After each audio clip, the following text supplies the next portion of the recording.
And he sat me down, and I thought he was going to apologize or like, I don't know, just say like, I'm sorry, I understand, and just sort of talk it out. Yeah. Maybe that was wrong. I'm a married man. But instead he raped me.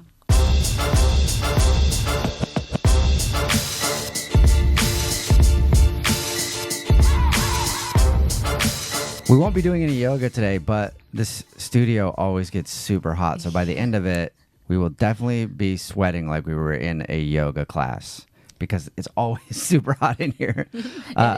What's up? It's the Fresh to Death podcast. We're your hosts. I'm Jubal Fresh. This is my hot wife, Alex Friash. What's up? Welcome. And Fresh to Death comes out every single Monday on iTunes and on YouTube. Make sure to rate, review, comment, and subscribe to it. The Fresh to Death podcast comes out only on YouTube. That's a YouTube exclusive on Tuesdays. That's where we get high and do stuff. And then the Jubal Show every single Wednesday. But today is going to be, I would call this a very special interview or episode of the Fresh to Death podcast.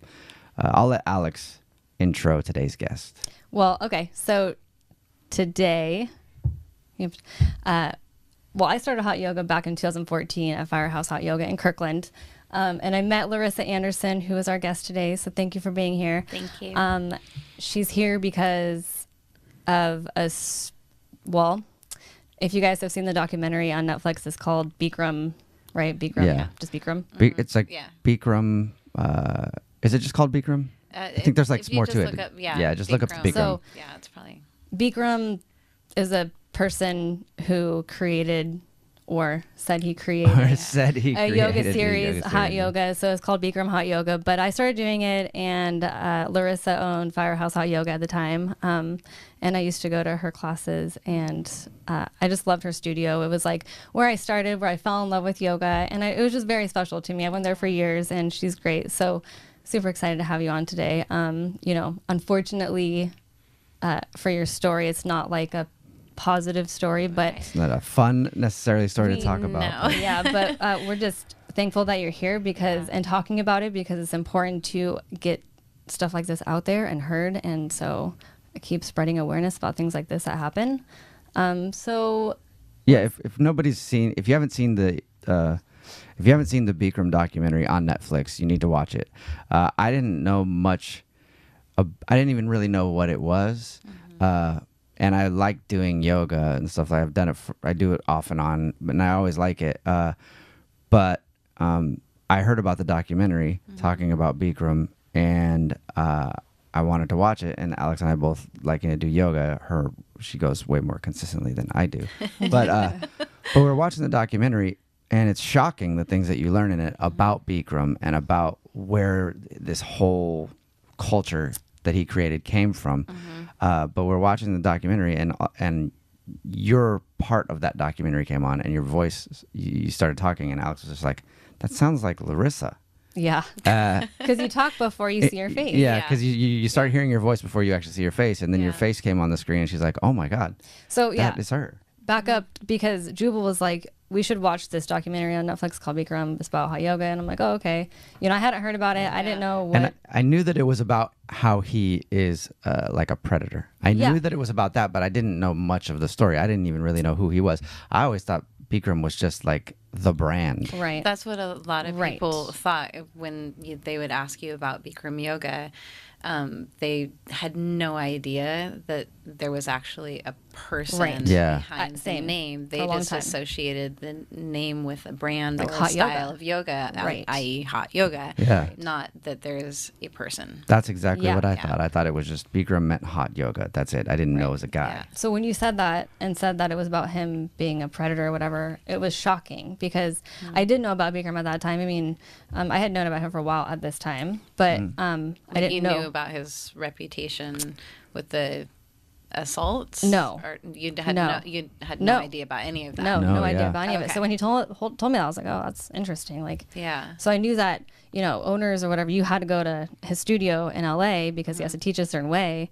In the documentary, though, it says that he learned it from somebody in India. So do you know about that, or do you know what I'm talking about? Yes. Bikram went to school, a yoga school in India, and that's where he learned yoga. And apparently his guru was the one who came up with the sequence. Right. Bikram was the one who brought it over to the United States and made it as popular as and said that he created it, though, right? Right. Yes. And in the documentary, it says that he made a bunch of claims that they're not really sure if they're true or not about how he cured, I think, Nixon. Oh, yeah. Of something, and helped presidents and everything else. So what about the guy in India, though? And so stealing or saying that he came up with this, I mean, does he not care?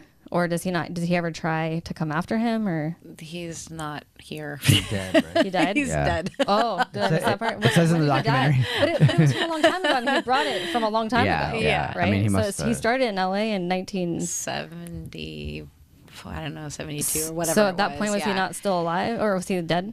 I think he was still alive at that time. Like, I never really paid much attention to those details. But I know that, and I can't pronounce his guru's name for the life of me.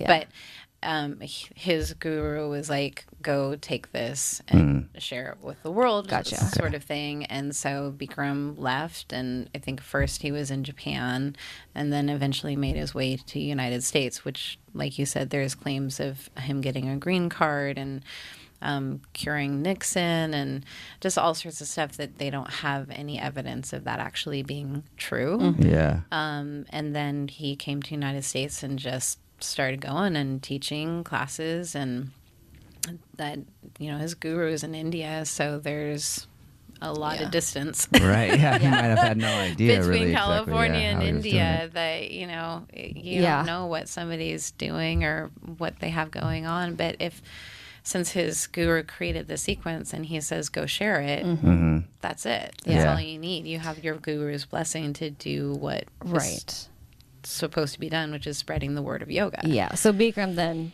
takes full advantage of that because he's a narcissist. Right. And he was married. Right. Lived in LA, and we didn't have Google back then, so we have no way of actually fact checking who he was. Yeah. And I think of that a lot with just people in the past who have been like Bikram, who have taken advantage of power and manipulated people and lied and everything else. There was no way to fact check them. That's one good thing with the internet now, is it's easy to look up things on people and find out if things really did happen. For people who haven't seen the documentary or know how Bikram works, can you explain the system and like how you have to become a teacher or own a studio? Because you used to own a studio. Yeah. So like basically when I started practicing yoga, what year? 1998 was my first class, and then I started getting into it around 2000, like seriously. I was approached by the studio owner and the teachers, and they were noticing that I was coming in to practice once a day and sometimes twice a day, and you should do the 60-day challenge. And I was like 15 days into it, and the studio owner was like, you should just keep going. And I'm like, huh? And he said, no, I think you should keep going. This is really good for you, and it's transforming your life. I think this is a great thing. And I was like, okay. And I ended up doing 112 or 113 days of yoga in a row. And during this process, I'm getting a lot of attention from the teachers and a lot of support from them and encouragement to be a teacher. So I kind of took that invitation and started to learn how to teach under the studio owner and the mentorship of the other teachers there. And then 3 years later, 2003 was when I went to teacher training. So I had actually started teaching prior to going to teacher training, but you also have to have support of the studio owner, like written letter that they approve you going to teacher training. And my mentor, studio owner, had a close relationship with Bikram. So it sort of gave me like an automatic in because of that. And then I went through teacher training in 2003. And then teacher training is like a 10-week? 9-week. 9-week. And then you stay there. No, I wasn't. It's. I was just gonna say it's like and you watch the documentary, it looks way more grueling than I thought a yoga training would be. Oh, it's very grueling. So if you were to explain very grueling how Bikram is during like in the room when he's trying to teach you guys or whatever? How would you say that Bikram is? Well, I mean, depends on the day. You're going to get a different version of him. Sometimes he's very like sweet and soft and kind when he teaches, and there's other times that he like turns the temperature up more. He will be yelling at people, calling them fat, or you need to stop eating, and I don't like, we're not allowed to wear green, and you know, somebody wears green and he completely goes off on them and they have to leave the room and go change before they can come back in. And was there a reason for not being allowed to wear green that you know of? There's a couple different stories as to why. He didn't like the color of green because his guru was wearing green when he died. Or it was like the last time he saw him before his guru died. So there's some association with green and his teacher, and the stories kind of shifted around here and there. But so it's really hot in the room, like 105 degrees. It's supposed to be 105 and 40% humidity, but during teacher training, it would be like 120. And then he would and like 60 to 70% humidity, and people, you know, some people passed out. Oh wow. And he would be like up on this pedestal, and he would have like an air conditioning like blowing on him, which I didn't even know that. That's what I was gonna like, I mean, when I went through teacher training, I didn't realize that he actually had air conditioning on him. That was going to be a question, because they show that in the documentary. They're going through and they're showing him being like verbally kind of abusive to people, and sort of talking about himself, how he's this, you know, amazing guru, and how he turns the heat up, and then they show him sitting on his thing fanning himself with air conditioning. I want to know if you guys knew that he was doing that when you were taking the classes. At that time, I did not know that. Wow. It wasn't until much later that I realized he had air conditioning on him, and I was asked to teach the trainees. And this is much later. I want to say somewhere around like probably 2012, give or take. I don't remember exact date, but I was preparing to teach, and I talked to the guy who does sound, and I was like, hey, like there's air conditioning up there. Can you put it on when I'm teaching? Because it's really fucking hot. And I've had no sleep, and I don't want to fall off the podium and kill myself. And he said, no, that's only for Bikram. Wow. He's the only one who gets the air conditioning on. Jeez. Damn. Nobody else. And you're not supposed to sit in his chair. You're supposed to stand while you're teaching. You know, he sits down, he sits on his chair, he has the air conditioning, and the podium is like 10 feet high, so all the heat rising, so it's actually hotter for you as the teacher than it is for the students. Wow. And it's brutal. Brutal. That's crazy. It's brutal at 105 when you know. It's challenging enough as it is. Right. And then when you have 300 people and you have the temperature and the humidity, it's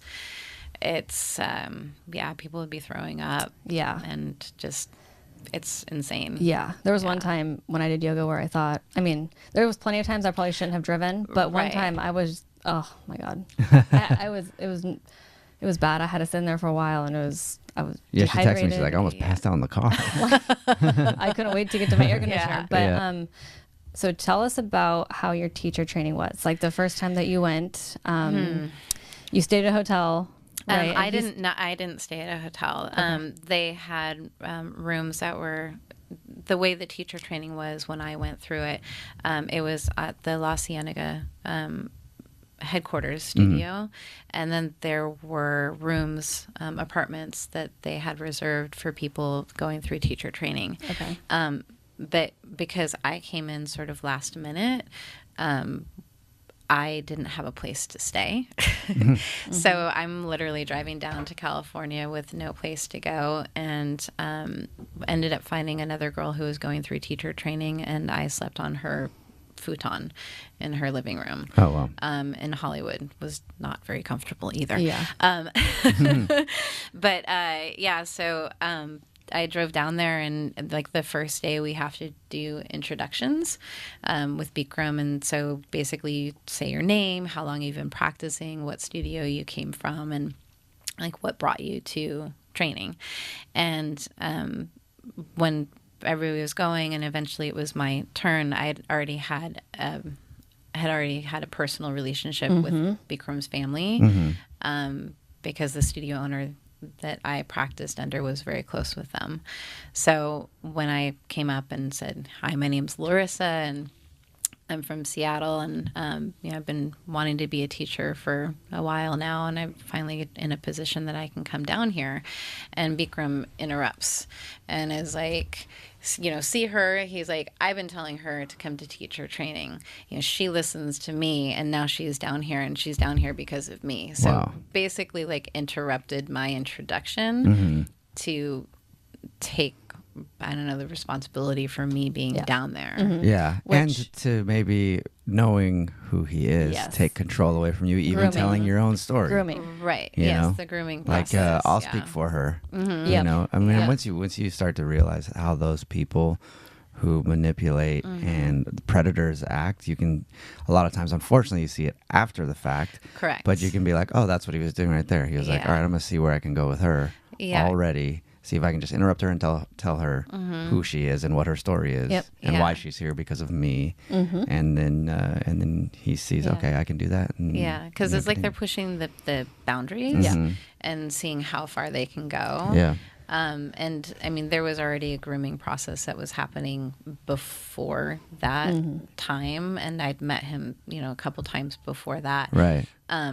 So yes, I think that there is a lot of those pushing boundaries, seeing how far I can go, and having power and control over somebody else. But at the time, I'm, in my early 20s, and I'm looking up at him as my guru, my teacher, the creator of this practice that saved my life. Exactly. I was going to say, like, so I like, and also like the way I was raised, like, if you don't talk back to your elders, like you just, okay, he interrupted, sure, like, just be quiet and smile and nod and like, well, and be seen, not heard.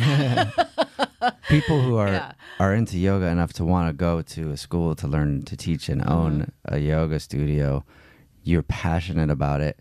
This is the guy that created the whole thing. It'd be like meeting an idol almost. Right. Correct. And they already have that power over you anyway. So it would be very hard to talk back or argue against them at all. Yeah, but even like it's a power thing, even in the way of, I'm going to make her feel special too, because I'm going to let everybody else know that I know her, and that I have, this is what I feel about her, so she can feel like I think she's special. Yes. Yeah, exactly. Yeah. Which I actually didn't want to be special. It was really uncomfortable for me because I just wanted to be included in the training group and not be thought of as like the teacher's pet. Like, I didn't want to have any of the special attention, even though I was already close with his family. I just wanted to be there and learn as much as I possibly could. But like, he would ask where I was when they were telling their postures. We had to go through and do posture clinics and present our posture dialogue, and he would ask where I was and want me to come over and brush his hair. So in front of 300 people, I'm sitting brushing his hair. Or if his wife wanted me to massage, or, again, it's like, where's Larissa? And I get pulled off to do these, I don't want to say like an event, but just these tasks for them. And because they're considered the guru, like that's, I mean, everybody covets that position. And I was like, I don't want to be in this position. I just want to be like everybody else. Exactly. Just go through teacher training and call it good. Like, and for someone like that, who is a narcissist, abuser, predator, and wants to create his own world, right? Correct. Where everybody adores him. And those type of people can't even ever look at themselves and think how people couldn't adore them anyway. Right. But And you also see a lot of people going to him for advice about life, not just yoga. And so he's very revered as like being a life coach as much as a yoga guru. And that makes sense. You know, that's the thing that bugs me, and we're going to get into more of your story and everything else. But whenever people who are abused and victims come forward and then they talk about their abuser, a lot of times people on the other side will, you know, try to find reasons to discredit them. And that's one of the things that you should like think about on this occasion is you have this guy who is like hundreds and thousands of people dream of going to take his class. He's the guru to everybody, and now you're the special one that gets to brush his hair. You know, because like you even think about like, why would I ever want to brush somebody else's hair? But if someone who you revere is like, you know, and people would treat him like a spiritual god almost in that circle, you're gonna feel so special that you were able to do that. You know, and that's like the whole system that I think he created and still currently is in. By the way, which we'll get into that, and that is outrageous to me. But that's the whole. I mean, it feels like that's the whole thing he was creating, was just a way. Kind of an ancillary group where people who adore him and he can do whatever he wants to them. Yes. So the first, go ahead. I was going to say, I mean, and you have a culture that supports it, and you know, it's like his culture in India is different than our culture here, and so you normalize abnormal behavior. Like, I don't massage my dad's feet or my mom's feet. I don't comb their hair. You know, like that's not normal. But also being young and not knowing the difference of like, here's a yoga guru, the culture is different. I guess this is what we do as a way of paying respect.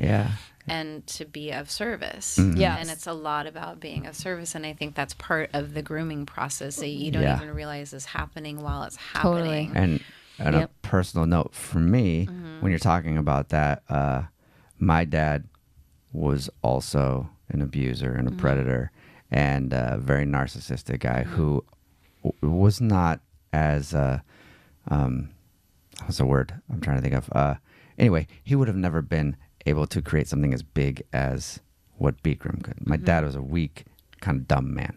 But he had his family who he could create that system in. And as a kid, even in high school, he would have all of us rub his feet and things like that. And it was disgusting to me even as a kid. I'm like, why like, this is weird. Why is my dad making me? But he's my dad and I have to do it. And I have to like respect his authority or whatever. And I never really actually looked up to him, but I was so manipulated in a way where I was like, I have to, I guess, look up to this guy and I have to like rub his feet. But that's pushing a boundary because it's weird if you're making your kids rub your feet, especially if they're older kids. Like it's just odd. But if you're in those type of communities and that type of system, it's hard for you to go, this isn't normal until somebody else maybe that has had a more normal thing sees it, you know. But especially for you guys, it's hard for you guys to go, this isn't normal. You're like, I don't even know his culture. He, you know, they might want, everybody might rub each other's feet over there. Well, I was going to also say, like, the people that did speak up would get kicked out. Exactly. So you have a concentrated audience of people who are easily manipulated. So we are enabling the behavior without realizing that we're enabling the behavior because we don't, there's no voice speaking against it. And the ones that did, like I said, like all of a sudden you'd be like, where did so-and-so go? Wow. And it's like, they went against Bikram. They talked against Bikram and they're no longer part of the community. So there was never that voice to question the authority. So then he was able to push boundaries more and more, and also would know like who to do what with. Because some people he was very sweet to, and other people he was very abusive to. And it's the same thing. And we all saw these different faces, but somehow it worked within that environment to support him doing what he did and having it grow. And I would imagine it also the people that were kicked out because they were probably going like, hey, this is kind of weird. or hey, this guy he like touched me, and I'm gonna say something about it. Oh, you're gone. And I'm assuming because of how it was created, you guys also were like, well, I'm not gonna talk to them. Like they did something bad. They talked against him. So again, we were encouraged not to. Exactly. Yeah. So he's basically insulated you guys and made you cut off contact with them, so they can be like, no, this is what happened. And once you start telling the truth, things fall apart. Right. You know, and I think for a lot of times for people who maybe saw it for what it was or spoke up about whatever they spoke up to, leaving was just like, I'm over that. Like I'm moving on with my life. And so they may not try to contact people to let them know what was going on. Yeah. So again, it just allowed more power to him. Right. And I think that's pretty normal for most people. It's like, that was toxic. Like that was fucked up. Over it, done. Right. Peace out, Yeah, I'm moving gone. on. Like I'm not going to put any energy to it. So Right. then there still wasn't that voice coming in saying, hey, I think you guys should question it. And even like my parents thought that it was weird. Like the culture was weird. The fact that I was massaging my guru, they were like, this doesn't seem normal. Yeah. It seems like a cult. And I was Totally. like, no. I'm like, no, it's not. Like, that's just how he is. Like, you got to take the good with the bad. I mean, we had so many sayings. yeah, that's just how he is. Everybody did. That I learned from other people. Yeah. And so even when I did have some voices of reason coming in saying, hey, this doesn't seem right. And I'm like, oh, yeah, no, it's fine. It's just like, that's just the way it is. Yeah. It's cool. Like, he's never done anything. Like, I know it's kind of weird to like rub his feet or his wife's feet or comb their hair, but like that's India. Like you kiss their feet, you serve them. Right. Like it's all about that. Right. It's fine. It's fine. Yeah. So talk about then the first time that you met Bikram. So it wasn't in LA. It was it was in Washington. Okay. At this, well, did you meet him at the studio or the house, like of your? I met him at a restaurant in Kirkland. Okay. Like he was coming up to Washington to visit the studio owner. So you were prepped though, like you were told to make so. That was a little bit later, but like when I first met him, was at this restaurant, and it was with the teachers and the studio owner and him, and like I had already, even though like I hadn't met him, like I already looked at him like a god figure and a savior, because I had already been doing yoga, and it literally did save my life. And so I attributed that to this man. Yeah. And so when I got invited to the dinner with teachers, like I'm not a teacher, and it made me feel really special, but I was also really nervous about meeting this guy who I felt saved my life. And I walked into the restaurant, and he was just very like warm and sweet, but like all the attention was on him, like the restaurant, like just he filled up a room with his personality and the way that he connected with people. And so it kind of solidified my thoughts about him, that he's like bigger than life, and he helps people and he saves people's lives. Like, look at him here, just this little restaurant in Kirkland. And it's amazing. Like I was so awestruck by his presence. And later on, because he knew the studio owner, was at their house, and I was asked to come over and basically be there to serve him, and made him a ham sandwich and made sure it was exactly the way that he liked it, and made sure that he was like comfortable, and if he needed company, to just be there and listen. And so I, like, looking back on it now, like I feel like that was part of the grooming process, but I didn't know that. I just thought this was my guru, and it was an honor. It was an honor to serve him. It was an honor to just listen to him and hear his stories, and because he guided so many people in their lives, like what would he tell me about my life? Right. It's like he could see into the future. Like I don't want to call him like a fortune teller or like, psychic, but he was like at that level of just all knowing. And so you just were like, okay, I'm just going to be quiet and like listen, and wow, this is amazing. So they said in the documentary that like he never slept, and then he would have people just hang out with him basically. Yep. And is that kind of what you were saying about how you would just spend time with him? What did he sleep or did he not really sleep? And what was it like when you had to spend time with him and the, like, you know, those late nights or whatever? Yeah. I mean, as far as my experience being around him, he's not a person that sleeps very much. And like somebody would usually end up taking a rotation to spend time with him. And like I remember like one time I was visiting and you know, there was somebody else sort of on shift. I didn't know them very well, but he was like, I'm so glad you're here. I'm tired. Like, I've been with Bikram for the last, like, 5 days, and I haven't slept. And so it was like, I'm so happy you're here. Bikram wants you to spend time with them. And so it was like, you knew you were on rotation. Wow. But it wasn't something that anybody ever talked about. You know, it wasn't like, it's your schedule now. It's kind of like, oh, I'm glad you're here. I'm out of here. Yeah. Good luck. I'm going to go get some sleep. You're like, okay, yeah. Dang. So, and you don't say no because it's an honor to serve to be him. there, Yeah. And like, you would just literally be around. He'd have meetings with different people, and you just like sat around and listened to him talk business. And you know, if there was at dinner time, you would go into the kitchen, you would get everything ready to serve the people that were there. Late night was usually Bollywood movies and massaging hands and feet. Wow. Massaging his hands and feet.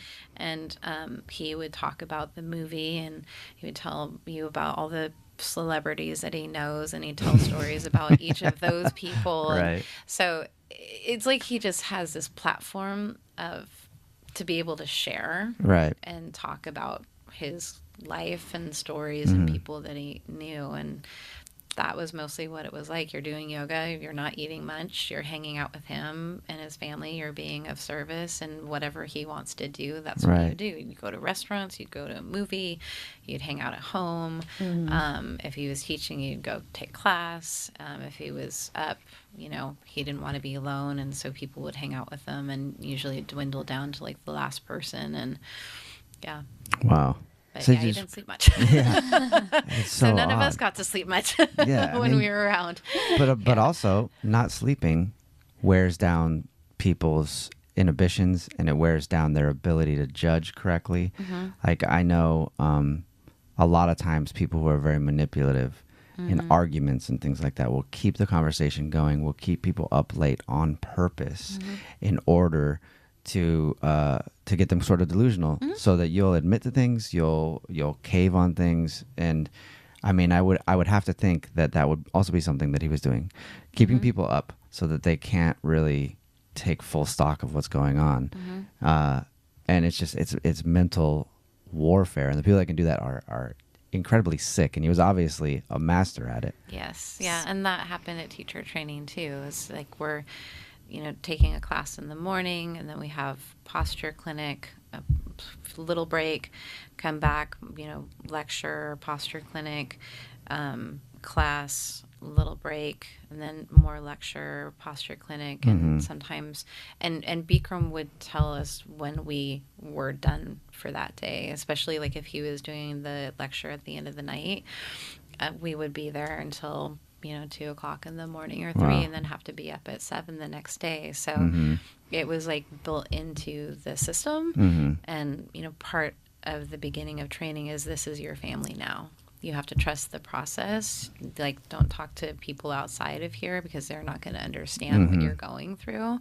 You need to talk with each other and talk to people on staff. And so that sleep deprivation, food deprivation, hydration issues, were all built into it. So it was being broken down. Really, you know, a lot of like in the army or something like that, you know, where they like break you down to build you up. The thing is like the building up process is not really ultimately for good. Right. It was really to serve him. Right. So there's, if that makes sense. It absolutely makes sense. I mean, there's many layers to your story and to the whole story. But do you want to talk about your story? I'm okay with that. So as time went on, you know, your guys' relationship went on and on. And I'll let you start it from where you want. Okay. I would say kind of like from the beginning point when I met him up in Washington, and just like being close with him and his family was so special to me. But there were certainly things that happened over that time. The abnormal behavior becomes normal. That most people, like, that would trigger like something's not right here, but that wasn't the environment that we were in. And so I would spend time with him and his family, and I grew closer to them, and I took care of the kids when I was down there, and go shopping or get our nails done or go to a movie, and they trusted me with their kids, which again is another one of those honor things. But the studio owner and Bikram had a falling out with each other at one point, and Bikram wanted me to make a choice between the studio owner and Bikram, and spent about 3 hours in his office, like trying to convince me that this person's bad, he's cancer, he's gangrene, anybody that goes against me dies, like, you're a sweet girl, like, I don't want this to happen to you, you need to not follow this person, this guy.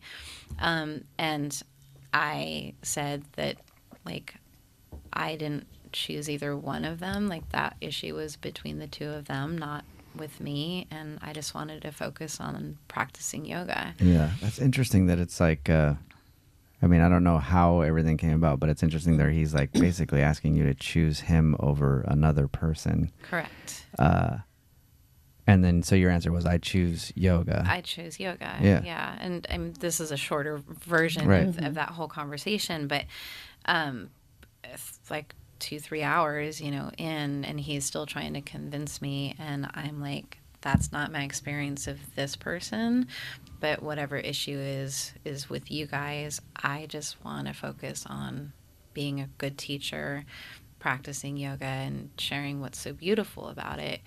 And at the end of that conversation, he said, well, you've made your choice. Like, you don't want to be part of the Bikram family. You've made your choice. And walked me to the door and kissed me on the cheek and hugged me and whispered in my ear that I was no longer welcome. Wow.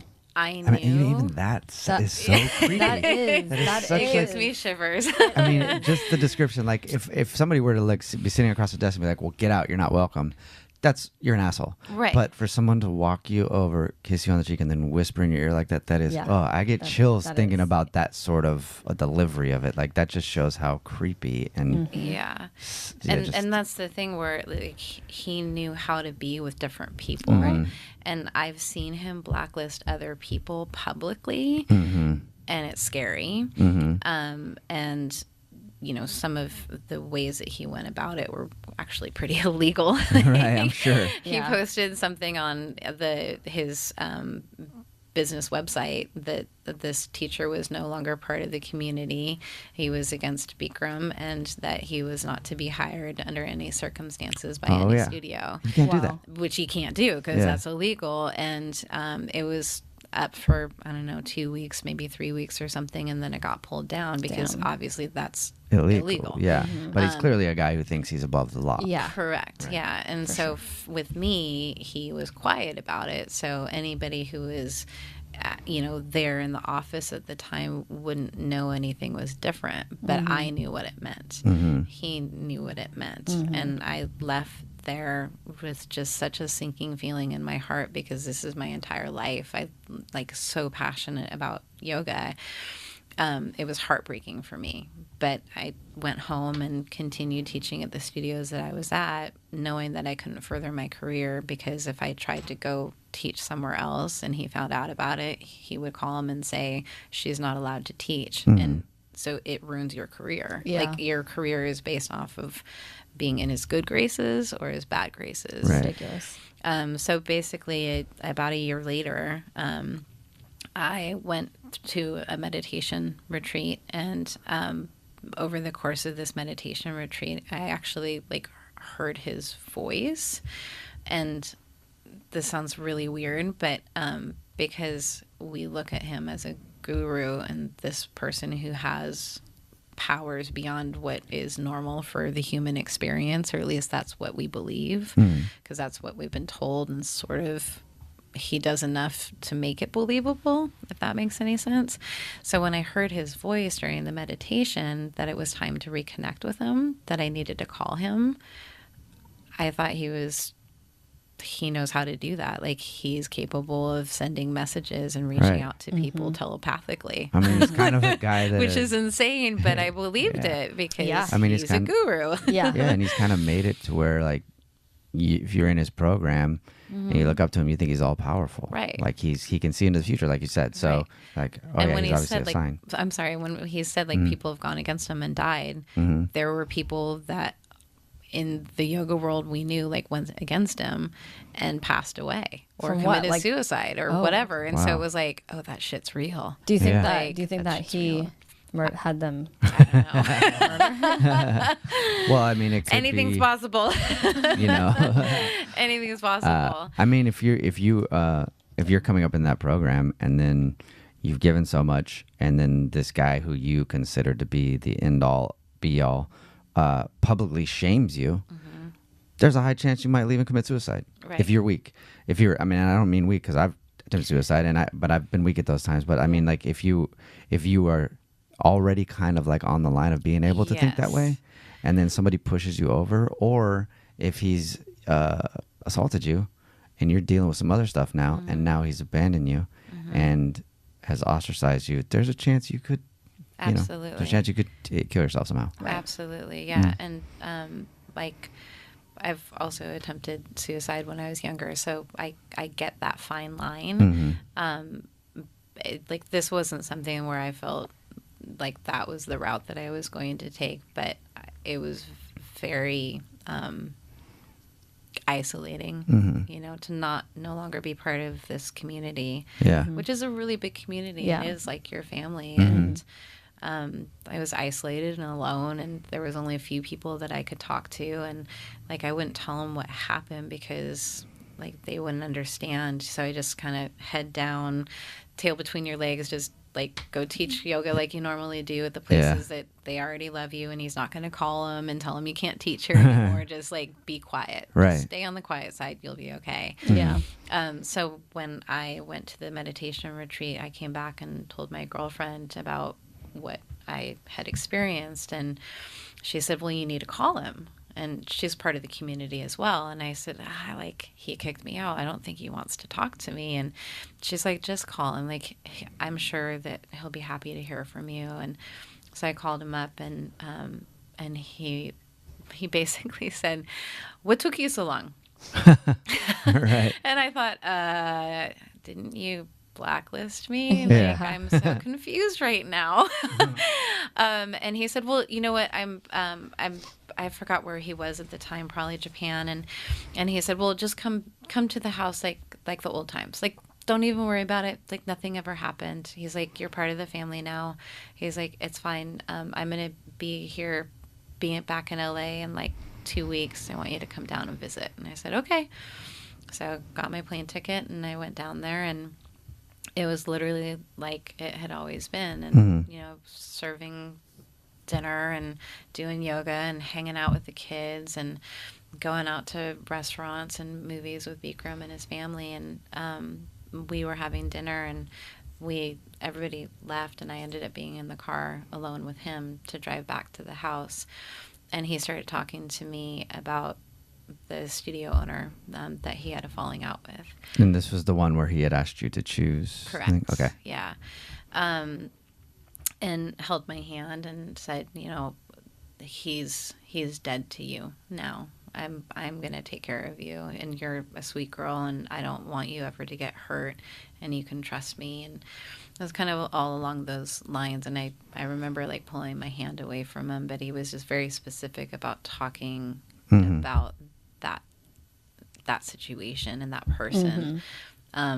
Basically like telling me that I'm no longer going to communicate with him, and I'm now in the Bikram family, and that's where I need to lean into. Wow. And then we got back to the house, and his kids went up to go to sleep, and his wife eventually went to go to sleep as well. And we were downstairs in the living room watching a Bollywood movie and massaging his feet just like the old times. It was like literally everything was normal. Right. And I remember him turning up the volume of the TV, which was kind of weird. Mm-hmm. Seemed a little weird to me because then I couldn't really hear him telling me about the movie. Mm-hmm. And I was like probably like 2:00 in the morning at this point, and I was really exhausted just with all the running around and yoga and not really sleeping.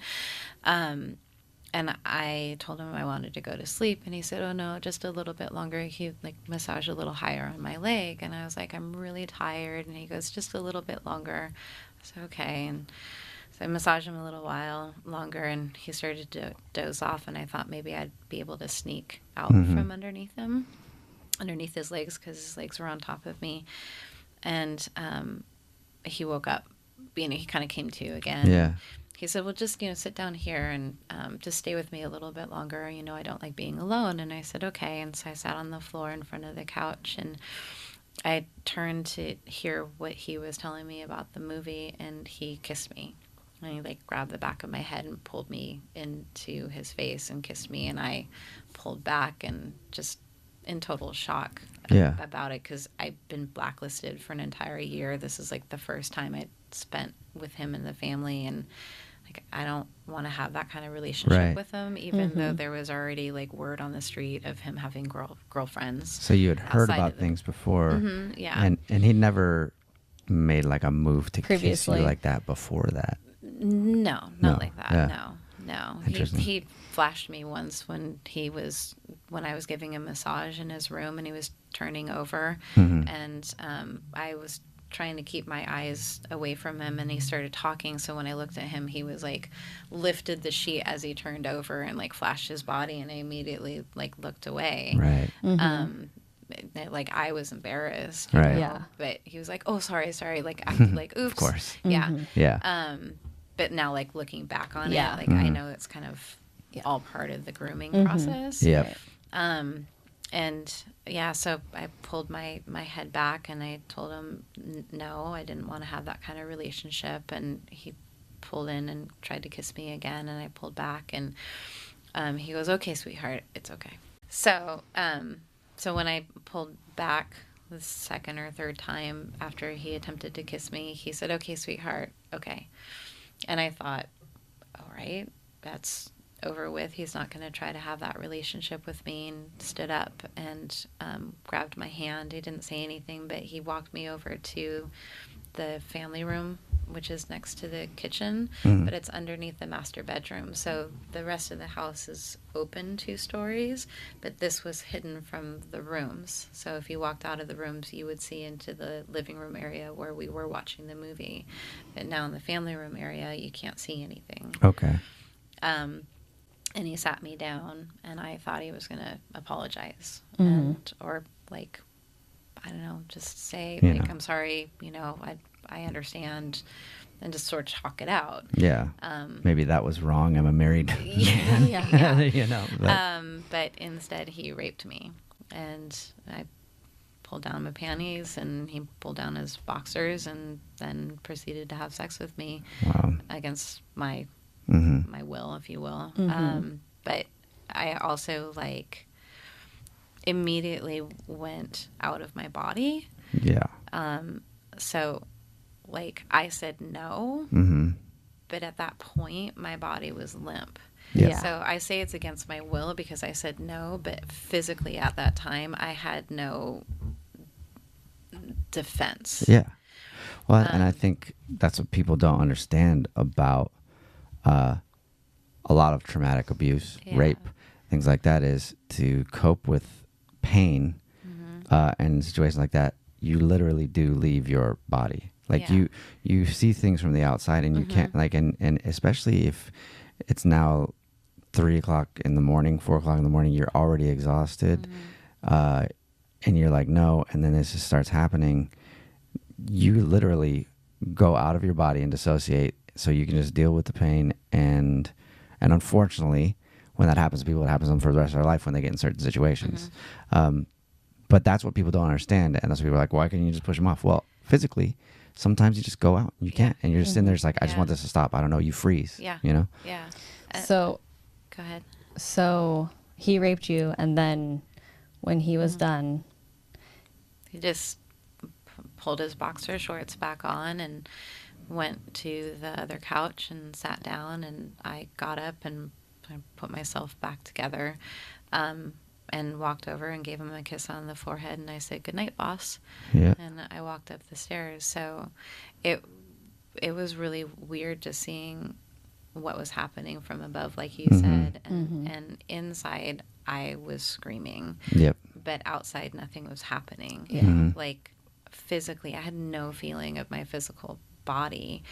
So that's where you become defenseless in these situations. And like you said, when people are like, well, why didn't you just say something? Why didn't you just push him off? And like, it was impossible. Yeah. I was literally outside of my body Yeah. watching this happen from above my body, and I still can't explain that, but I know it's pretty normal for people who've been through sexual assault. So I went up to my room and couldn't sleep that night. I was worried about him coming into the room and trying again.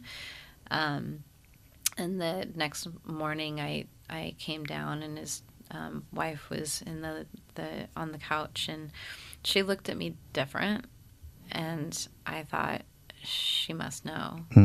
She must know, or she knows he had sex with me, and she thinks that I wanted it. Right. And because I looked at her as mother, and this was, I just got reunited with the family. Yeah. I didn't want to say anything to her and hurt her or break her heart, or like, what if she didn't know? But it seemed like she did. And when I saw Bikram after that, he whispered that he wanted to come into the room and see me again, because it was so nice to actually finally be with me. And I just, like, I can't even really put into words. And I went home after that, and the girl who I was living with, she was so excited about me reconnecting with Bikram. It was such a big deal to be back in good graces with him. And she said, how did it go? How did it go? And I was frantic, going around my room, and she's like, "What are you doing?" And I said, "I need a morning after pill." And she said, "What?" Yeah. And she's like, "Why would you need a morning after pill?" And I said, "Bikram had sex with me." I said, "No, and I'm ovulating right now." Like, I can't. Yeah. I can't, like, that, no. Right. Yeah. Period, end of story, because he already has had girlfriends, and like, people already have this impression of him. I don't want to have that relationship with him. I said no, and he had sex with me anyways. Like, if I end up being pregnant, like, I don't think I can deal with that, like, mentally or any other way. Like, that would be my cracking point. Yeah. And I don't want to commit suicide. I already tried that, you know. And she said, "Well, I think I have a morning after pill. I might actually have two." And she went and found them, and I took like all the packages that she had, because I was like, I gotta make sure this is not gonna happen. Yeah. And she said, "Well, like, we need to go to the police. Like, what? Like?" And I go, No. You will never talk about this. We're never gonna talk about this. We're gonna continue on. I just want to teach yoga. I just want to be a good teacher. Like, that's it. I don't want anybody to know about this. And I swore her to secrecy, and she didn't say anything. And I never went to the police at the time, because I didn't want anybody to find out. Yeah. Right. That's what happens. And that is what happens. I was so scared of him. Right. Right. Exactly. This is a powerful guy who you are working his practice. You've been close with him. You feel like he could ruin your whole life if he wanted to. So why you're not going to speak up and say anything? Also, you're probably still questioning, was that supposed to happen for some reason? Like, I respect this guy. I don't think he would rape somebody, but he did rape me. But there must have been something maybe I did to kind of make him do that or whatever. Even all the while, you know deep down that you didn't. But those are all the thought processes that happen when you're a victim of sexual assault. Like, and then the shame where why couldn't I have stopped him? And then also just wanting to stay quiet and forget about it and go away from it and just move on. And that's why people don't talk about it for a long time. Or we make up a story about it, because even when I came back and I talked to my girlfriend who encouraged me to call him in the first place after that meditation retreat. And because the last conversation I had with him was about the studio owner, our sort of collective explanation for what had happened and me having an out-of-body experience was that he was removing the energy of the studio owner from my body by having sex with me. Wow. And so my out-of-body experience was just that energetic release of my tie to the studio owner.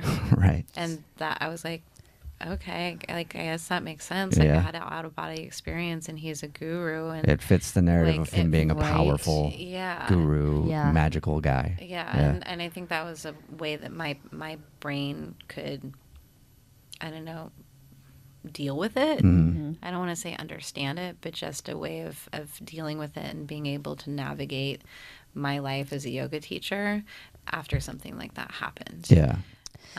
So then that happened, you came home, and then when was the next time you saw him, or like what was it like after that?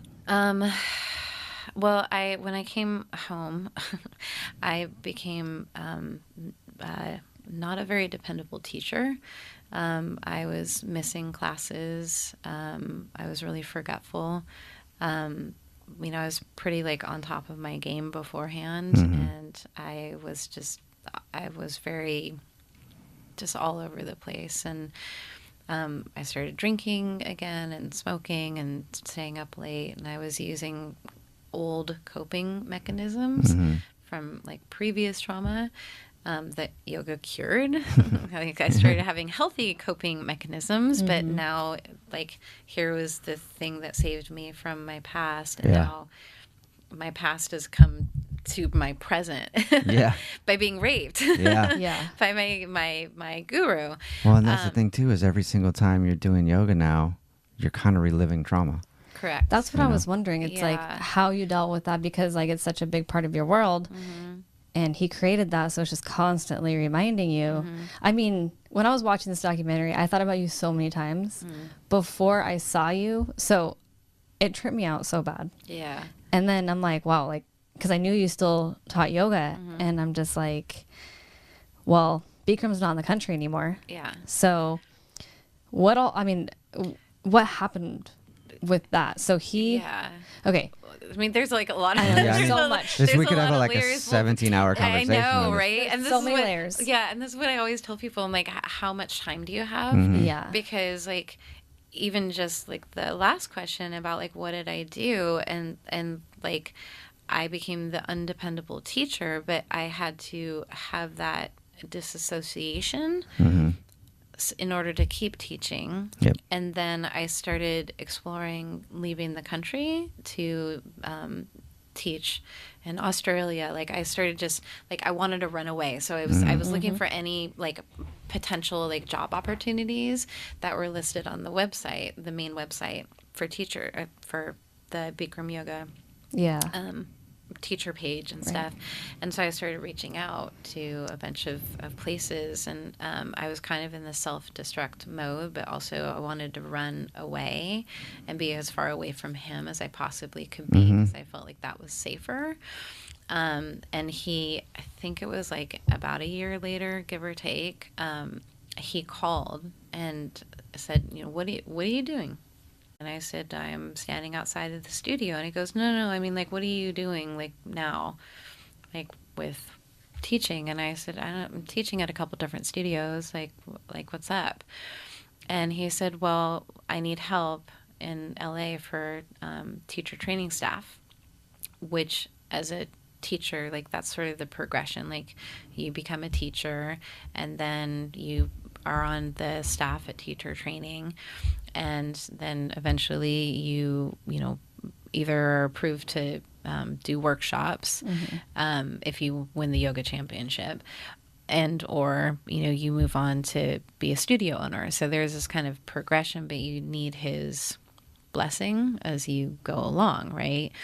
But so when he called me to say that there was an opportunity to be on staff for teacher training, that was one of my career goals and my dream.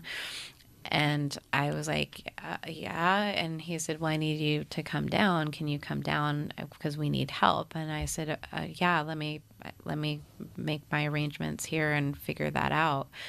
And I was able to, I mean, I kind of ditched some studios. But I went down to Los Angeles, and he had a house down there that teachers lived at. And so I got to stay in the yoga house as we knew it, and started working at headquarters. And during that time, like, he would seek me out to give him massages in the office. And at one point, he had taken my hand and put it on his penis under the blanket, and a lady had come in who worked there, was asking him some business questions, and I just immediately froze. And when she left, I was like, oh my God. I'm like, and Bikram's like, but it feels good. I'm like, I don't want to have this kind of relationship with you. Like, I came down here to work with you and your wife, and to be on staff, not to have a relationship with you. And like, he had already offered having an apartment with me earlier when I had come down, and I said, I don't want this. Like, you're my teacher, and that's the kind of relationship I want to have with you. And he said, okay.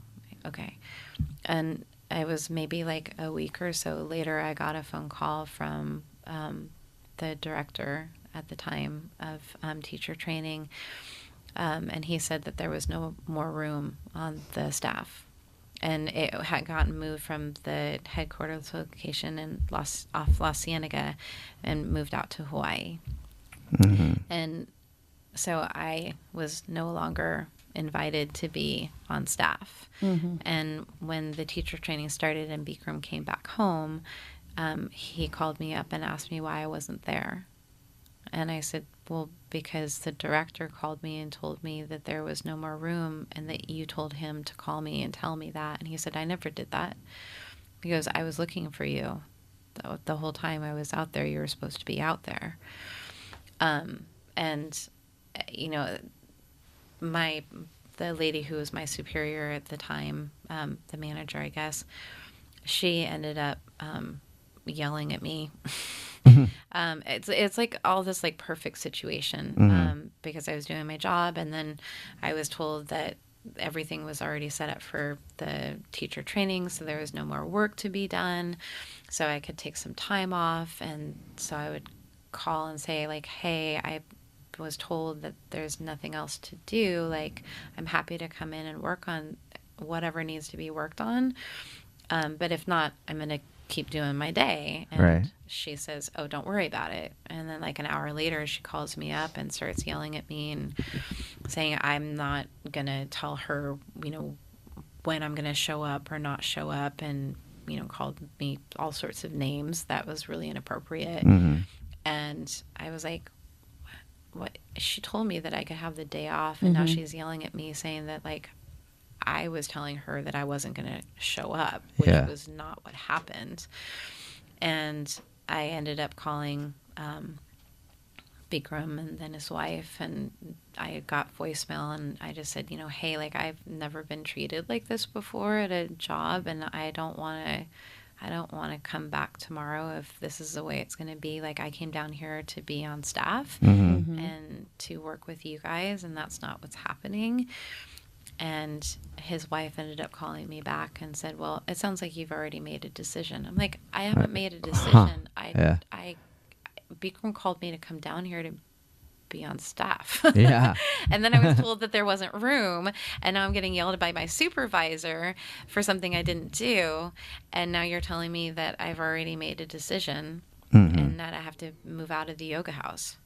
Like, what? And when was that? What year was that? That was 2007. Okay. Yeah, 2006 was when the rape happened, and then 2007, like, yeah, around that time. Right. Wow. So that's a way to make it seem like, well, now you're angry at them. Right. Right. So if you do tell your story someday, they can say, wow, you know, she's just pissed off. Like, and his wife, I mean, she wanted to stay in it because she still wanted to go shopping, and she still wanted the money. So she just dealt with it. Yeah. And she was very aware of what was going on. Yeah.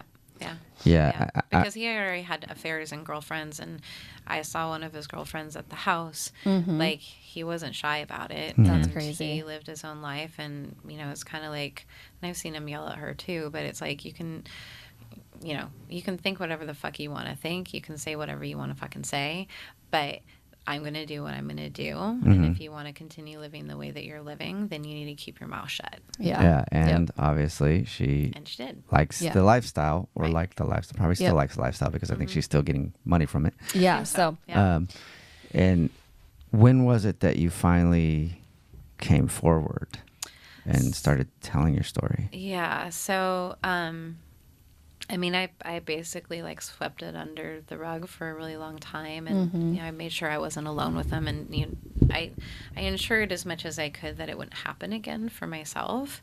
But I guess I had thought that I was the only one that happened to, and it was after I had opened up my yoga studio in 2012. There was an article that came out about a girl named Sarah who was assaulted by Bikram. He didn't rape her, but he assaulted her. And so in the community, everybody's like, did you see the article? Did you see the article? And I'm like, no, like, what are you talking about? And I ended up finding it online, and I read her story and what happened to her. And I remember like being in my apartment at home, and I just... like tears came to my eyes, and I was realizing that I wasn't the only person that this happened to. And it opened up the floodgates of all of the stuff that I had swept underneath the rug all the previous years, and all that trauma. And it just, like, I felt like I got run over by a train, emotionally speaking. Oh, yeah. I can imagine. Yeah. You know, I was like, and then I thought, like, had I said something, like, maybe this wouldn't have happened to somebody else, you know? And I was like, this must have this had to have happened to other people too. Yeah. Like, if I'm not the only one now, and this happened to her, right, then who else did this happen to? Yeah. And my mind just started spinning about that possibility of how many people may have been hurt. I mean, think of all the people that have looked up to him and revered him and took his classes. I mean, statistics alone, hundreds. You know? Yeah. Thousands, hundreds of thousands, like so many people. Yeah. And I ended up reaching out to the lawyer that was listed in the article, and called her up, and I said, hey, I just want to share with you what happened to me, because I want her to know that she's not alone. And she's not the only person that this happened to. My story is a little different than hers, but it's also very much the same, you know? And I just kind of like left it at that initially, because I was really scared of him and what he's capable of. For sure. I didn't want my information to go out there. Right. But the more that I sat with my feelings and what was coming up for me, I was really compelled to take further action. And so I called her and I said, you know, kind of like, what are my options? Like, what can I do? Because I don't want this to happen to somebody else. And I just feel like I need to, like, be more public about this. Like, I need to say something, and decided to take legal action. Ultimately decided to take legal action, but initially as a Jane Doe, because I still didn't want people to know it was me. But there was something that was stirring inside of me on a much deeper level, that it was important to be public about who I am. Yeah. And that this happened to me, not just a Jane Doe. Right. And I was very close to a lot of people in the community, and so I wanted to have that face to a name thing, or to the event. Yeah. But I recognized that by coming forward, my life would be completely torn inside out. And I still felt like I needed to do it, that it was my life was less important than this information. Yeah. Yeah, makes sense. Well, and it's being powerful put out in to public, say and that, your name too. Yeah. And I'm sure after you, because that's usually how it happens. As soon as someone is honest, then everybody else starts talking. Like I'm sure after you said, "This happened to me," blah blah blah. I'm sure people probably reached out to you and were like, "Me too, me too." This happened to me. So also. how many then came forward? It was six total. girls, Okay, yeah, so yeah, 6 altogether. But then you were saying that there was hundreds. Yeah. The lawyer, she had to actually hire extra people to work on the phones because they were getting so many phone calls from people that had various experiences over like the last 20 years. And like still to this day right now, I still get random messages from people like saying that this happened to me, or like my best friend told me about Bikram raping her 20 years ago. I'm not going to tell you her name because it's her story and she's doing well in her life. But I just want you to know that I know somebody that this happened to. Yeah. And I wanted to reach out and say thank you for speaking up. Yeah, for sure. And you get like an avalanche of information on a much smaller level. My father, as soon as I started being honest with like my whole family about that, I started getting story after story after story of things he's done to people in the family. Yeah. And it's crazy. And I know that especially in Bikram's case, like there's so many people that have been affected by this. And there's 6 official. There's a was it a lawsuit or was it? A lawsuit that came out. A lawsuit. 6 official people, like but individual. Then okay, and then countless others who also have claims. But now he's left. So he left in 2016. I think probably around 2016. So like myself and other girls came forward, and then there was another case that. Sort of trumped ours. I don't know what the word would be, but it came in after our case, but then was the one that went to court while ours kept getting delayed. Gotcha. And this was with his on-staff lawyer, which is covered in the Netflix documentary as well. And she was hearing about these situations and was wanting to talk to Bikram about it and investigate it because she's his on-staff lawyer. So her job is to protect him, and also be aware of what's going on. And he ended up firing her, and supposedly there was threats out to her as well. And so this guy acts like he's above the law. Yeah. And her case went to court, and she won. And my understanding of the things that he said during court were also lies. That he donated his cars to a boys' school, mechanic school, which was never actually true. Yeah. That he was in bankruptcy, which wasn't true. Just all ways around claims in order to keep his material assets. Right. Separating from his wife, and then she gets the assets, he gets the debt. Right.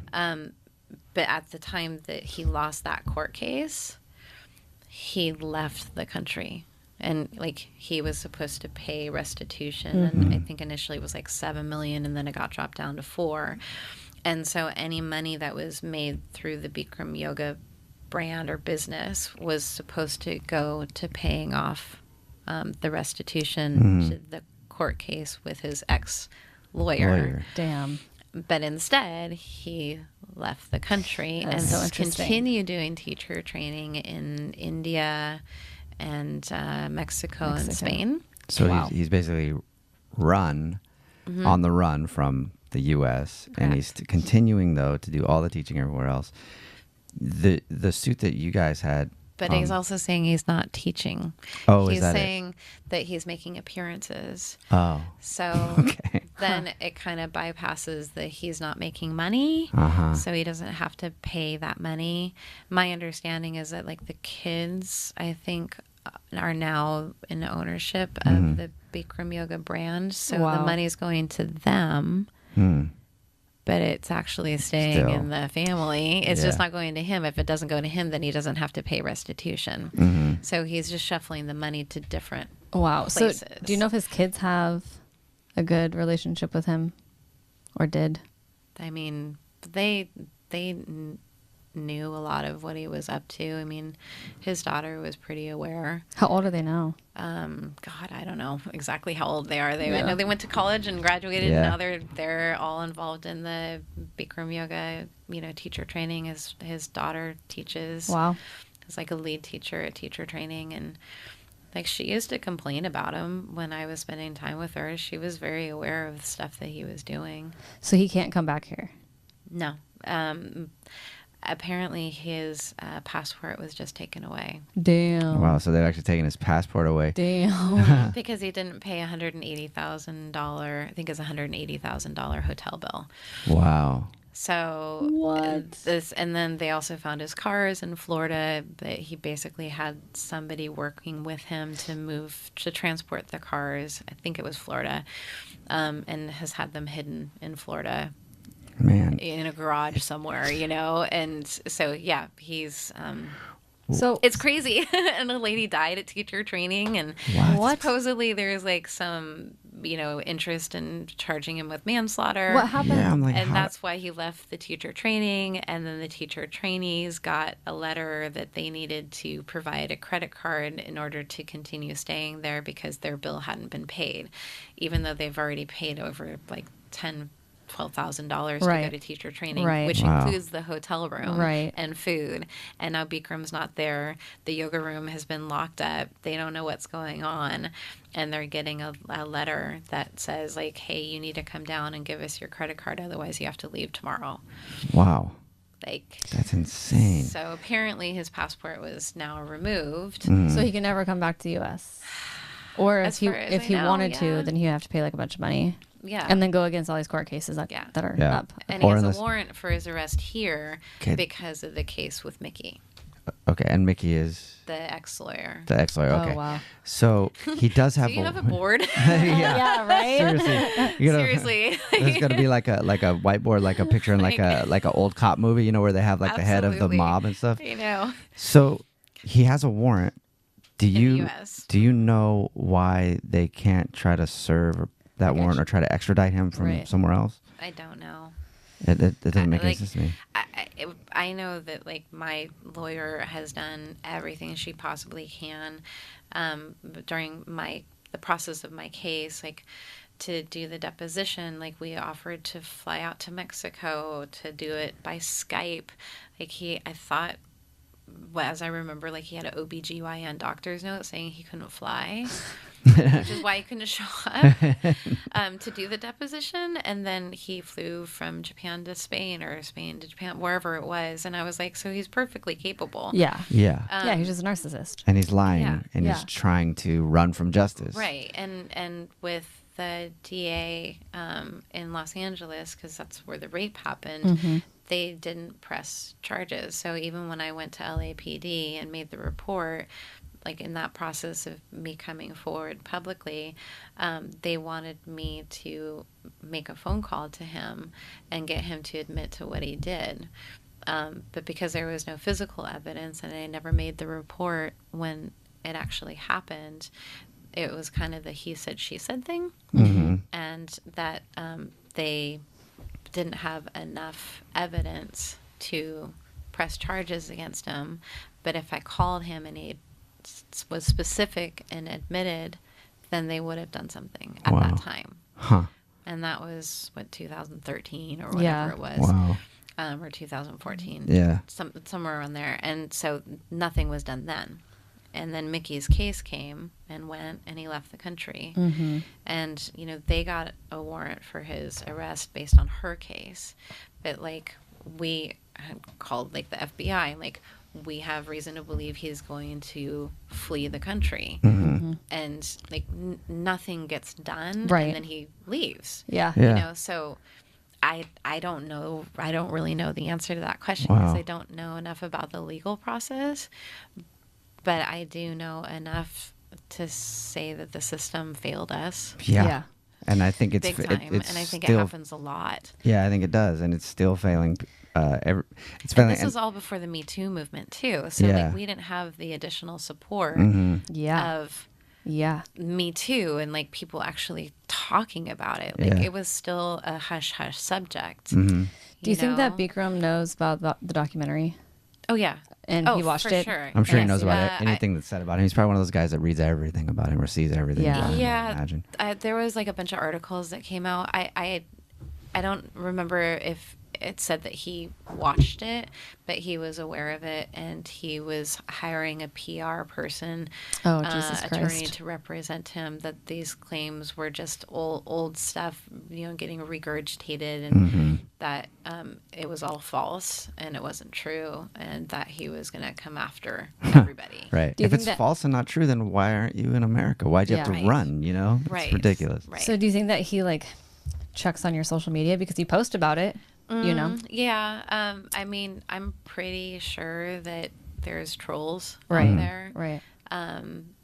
For sure. I mean, there's people that I'm aware of that the way that they reach out to me is not normal. Yeah. I don't really know how to describe it, but there have been people who have reached out to me or have tried to friend request me that is pretty obvious that they have some connection to him. So interesting. And because like the things that you reshare, like, is it just friends or do you make it public? I just do it with friends. Okay. I just do it with friends. Yeah. But initially I had everything public, but Facebook always updates and then you have to like redo the settings. Yeah. Right. There was a girl who came to me after I first came forward and was like, I believe you, like these kind of things happened to me. And now I'm seeing pictures on social media of her with Bikram and like, oh my God, I'm so grateful to be reconnected with my guru. And I'm like, wait a second. And then, you hear about her like reaching out to people to just like, hey, what are you doing? How are you, And so my antenna is always up now. You can't really trust anybody right now, honestly, because when somebody has like a group like that of people who are loyal to him, because I know that like also people that have spoke out against him, like you said, they're kicked out and people don't talk to him and everything else. And I'm sure the people that are loyal to him, by you speaking out about your story, have shunned you. So you can't trust who's he like talking to, who he isn't. He's asked me to spy on people. Yeah. So I know that that's entirely possible because he asked me to do the same thing. Yeah. And there are girls that like stuff like that, or they like him doing that to them, even though they know it's wrong and that he's an abuser and blah, blah, blah. They still like it. Right. I mean, I'm sure for every woman that he's raped, there's probably 10 that would willingly do this, even if they didn't want to, but they'd willingly sleep with him because of who he is, even if his wife knew, even whatever. It's just, and that's not to say that they're doing it without him taking advantage of it. He's definitely taking advantage of his power in a situation, even if they consent to do that. That's still his bad, but I mean, there's got to be so many women that have been affected by it, and I can't.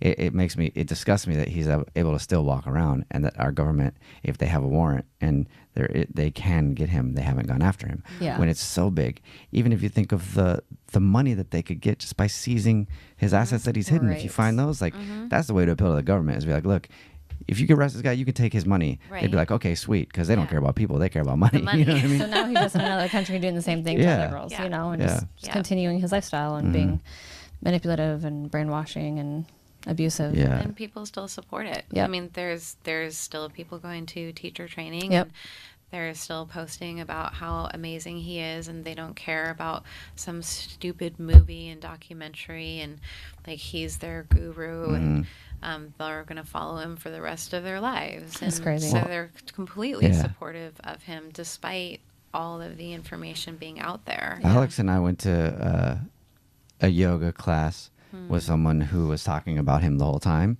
Yeah. Like the guy had taught him. He was kind of like rude to people. It was kind of weird. Like he walked around with his shirt off. When I watched the documentary, I was like, this guy definitely wants to be him. But oh my God, yeah. But because right after it, Alex, we hadn't even seen this documentary yet. I had no idea. It was it was like way before we watched it. At least like a month or so before I even knew about the documentary. And I talked about how weird he was. Kind of seemed to me. And the whole time he was just like, I know Bikram. I've trained under Bikram. This is how he do it. He's normally very rude and in your face and blah, blah, blah. And like, you guys got to get with it. And like, we left there and I was like, that is weird.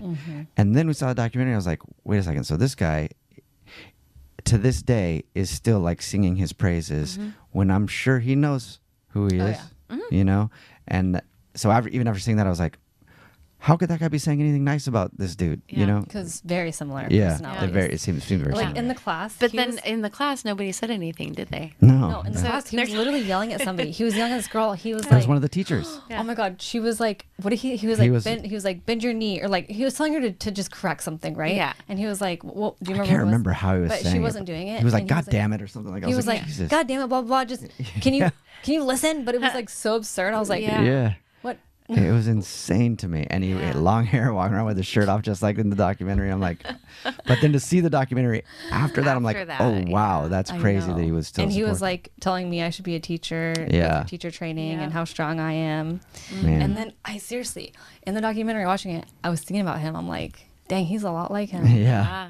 I mean, it's like cut from the same cloth. Yeah. I don't know, it's just, it's crazy. And then that also like shows you on a, like the micro scale versus the macro scale of how it's happening even in small communities, which then supports the bigger community and process. And so it's but no, it's just it's crazy because you actually see what was happening in the documentary at a local studio at a local level with people that you know, and nobody's saying anything in that community. So again, it supports and enables. We're all, I mean, we've all been complicit to it. And like, that's when, you know, people are like, well, you're, you know, a victim and you're raped. I'm like, the way that I look at it is that we were all victimized. Oh yeah. So it may be to a different degree,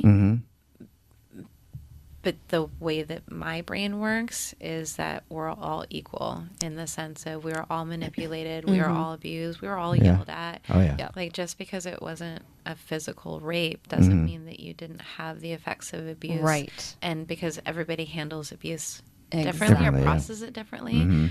Like, there was somebody who wasn't raped who's worse off than I am, and I got raped, you know, Exactly. so I'm supposed to be worse, you know. And I mean, initially when I came forward, for sure I was like trying to teach class. I'd be behind my studio, started smoking again. I was crying, and then I'd have to go into my studio, teach a class, and like put the face on, you know. And so people didn't see that part of the process for me. I still went through it, you know, and I'm just saying that like everybody was victimized. Yeah, and for sure. We were And all affected, and it's all bad. Yeah. Like, the yoga's beautiful, but everything else not so much. Yeah, and the people that know things that haven't said things, to me, are always just as guilty as the abuser. Absolutely. For sure. And the people that have like, I'm not going to say anything because I like the paycheck. Yep. You know, or whatever. Like, that's just as bad. And is his name coming off of all of the yoga studios? Yeah, so no, like, people aren't changing the name, but some are, right? Yeah, some are. Yeah, because most of them, the shit. I was like, you know, they should. Honestly, I was like, the best way to handle it, since he's a narcissistic kind of individual, and they can't actually get him here to put him on trial and hopefully convict him. You know, since they can't do that for those type of people. The worst thing for them is having their name ruined.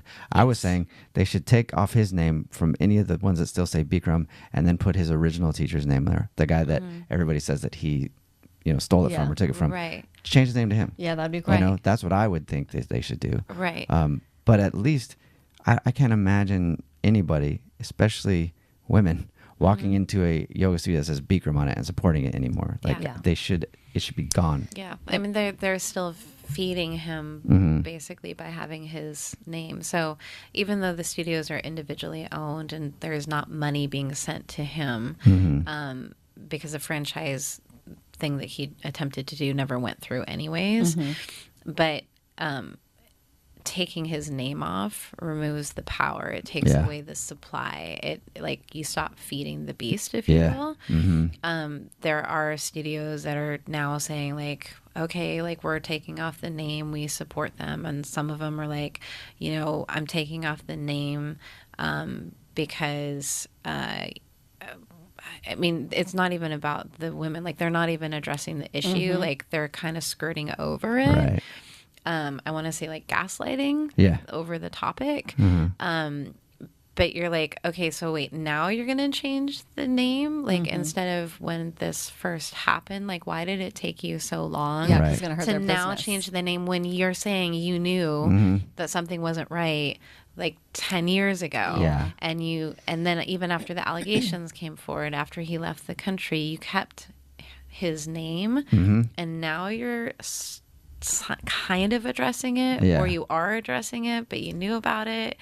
And then other people are just changing the name because the name has lost its power, and they want to continue being a viable business, Right? Not because what he was doing was wrong. Yeah. That's why it's really important and powerful that you tell your story and you know, get it out there, because a lot of people are naive with abuse as it is. Oh yeah, But for sure. I mean, just the more that you can talk about your story and spread it, the awareness is very important, because you know, abuse is everywhere, and people just normalize it and allow it. And I mean, if nobody talks about it, then nothing's going to change. Yeah. And I want to also say that, like, my healing started when I began to talk about it. Yeah. Because he still had power over me with my silence.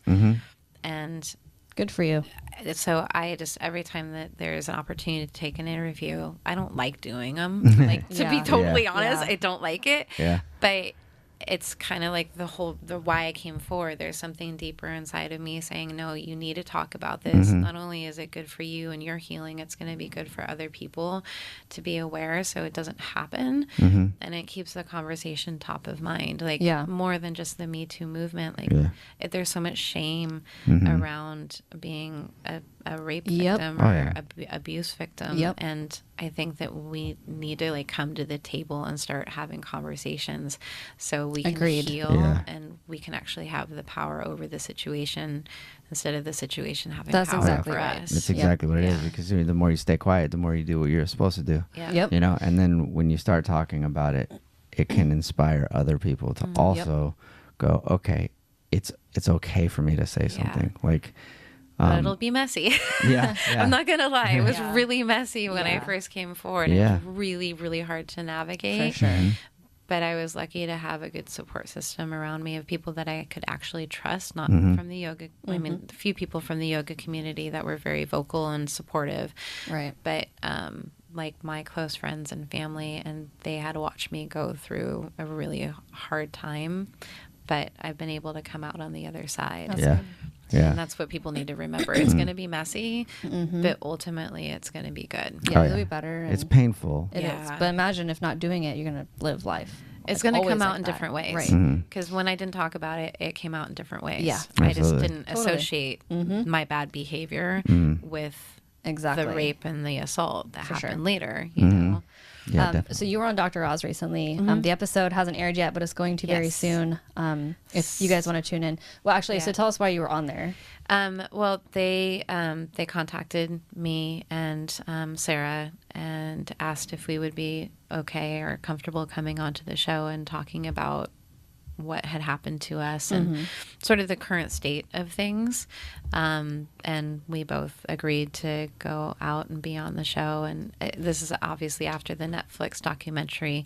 But while all this stuff is happening, like, we're learning that he is still doing teacher training, and then we learned that the cars were found that were, you know, hidden, and so there's so much stuff that's happening everywhere. Well, if you want to catch it's hard it, to, like, keep up with it all. It's like, once one interview happens, like 100 other things occur, and so it's like you need another interview and update of what's going on. You know, it's insane because, like, you were so close to the family. It's like it's just bizarre, but it airs on March or around March 10th. Okay, so just if you guys want to tune in, keep an eye out for it. Anything else? No, I mean, I just hope that one day he can be brought to justice. Yeah. That's all. Yeah, And props to you for telling your story. Yeah. For real. Yeah. Because it's hard for people to do that. It is very hard. A lot of people don't ever say anything. Yeah. So if more people share their story, you know, more people will be more open to what goes on and accepting it and helping people and understanding it. So really good job. And I commend you. And maybe the system will change. Yeah. So we'll actually have support when we do come forward. And like, I'm still like, truth prevails and karma's a bitch. And you're going to eventually have to talk to your maker at some point. You know what I mean? So he knows what he was doing. He knows what he is doing. And like, he's admitted it, you know, to me and so I trust that this is for a greater purpose, and I really do hope that we have a system that shifts and supports people when they come forward. I think it's starting to, which is good. It is, but there's a lot of work to do. But by you coming forward is helping that. So it is. So thank you so much for being here and for talking about your story. Of course. And I'm definitely going to tune in on Dr. Oz. Yeah, I can't wait to see the Dr. Oz. Yeah. So. But all right. More to come, I'm sure. Yeah, definitely. It's very interesting. Yeah, it is. Unfortunately. So thank you again. Thank you for having me on. Yeah, absolutely.